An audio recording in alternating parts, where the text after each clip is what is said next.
I hadn't thought of the last time I'd gone fishing with my father for many years, until I saw a young boy on the Corniche in Beirut fishing with his father. The fish jumped about on the line above the rocks, like the trout that my dad had caught from the Welsh mountain stream with his bare hands, and which moved around hopelessly on the grass beside the stream. My dad put it in his jacket pocket, and we walked home to give it to my mother. As we walked down the mountain path, he pointed west and said, "Over the horizon there is America." Then he pointed to the east and said, "And over the horizon there is England and Europe."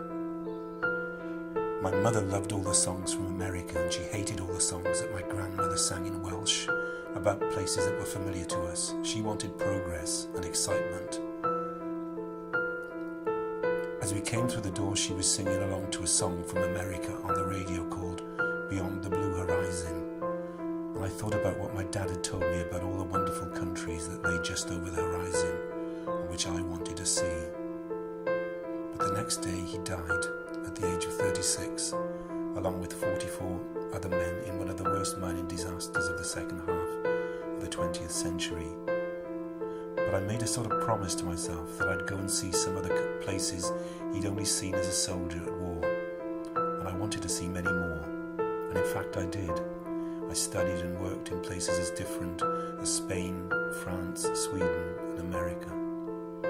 And then life speeded up. I had a family, 4 beautiful children, and a series of jobs that I alternately loved and hated. And then, when I thought that my working life was nearly over, I decided to study for a doctorate. And when I'd almost finished it, I found out about the Erasmus Mundus scheme that allows European students of any age to travel abroad and study at universities in the Middle East and farther afield. So I filled in my application, saying what I would like to study as a postdoctoral student, and as if I was lifted on a magic carpet, I found myself at Universite Saint-Joseph in the heart of Beirut, carrying out research into cultural tourism. If the other countries I had studied in when I was in my 20s had changed my outlook on life, then Lebanon changed it all over again in my 60s. A country that had been through a civil war lasting 15 years, that has a population of refugees from Palestine and Syria which makes up more than half its own population, where politics is like a game of charades, but where the people are welcoming and the food is phenomenal. It has to make you reappraise things. But I think that was the EPIC program is all about. Expanding horizons, not just your own, but other people's as well, by discussion and through working together on projects that are significant to everyone involved. Some of the experiences that made my stay unforgettable were learning the language. Arabic isn't easy for most Europeans, but our teachers were enthusiastic and persistent. Interviewing a lot of people connected with cultural tourism. They gave me insights I would never have gained from just reading books. Being invited to events that were organised by local people for local people.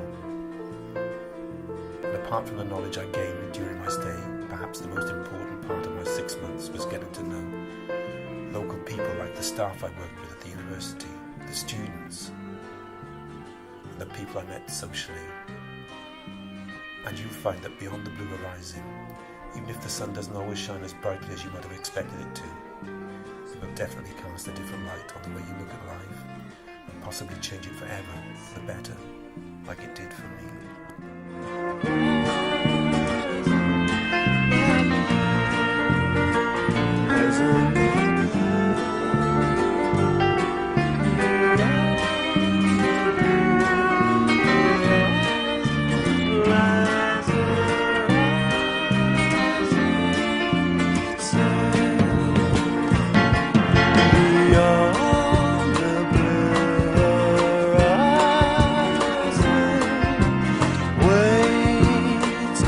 Beautiful day.